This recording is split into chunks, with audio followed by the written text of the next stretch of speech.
ఒక తోటలో ఒక కొమ్మలో ఒక పువ్వు పూసింది.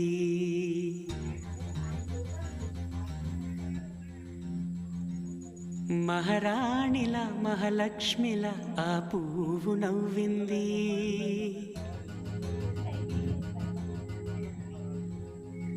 అలాగే నవ్వుతూ ఉండాలని,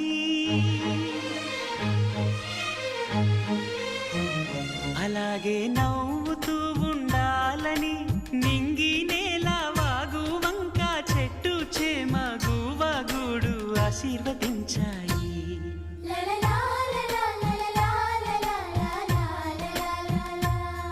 ఒక తోటలో ఒక కొమ్మలో ఒక పువ్వు పూసింది. మహారాణిలా మహాలక్ష్మిలా ఆ పువ్వు నవ్వింది.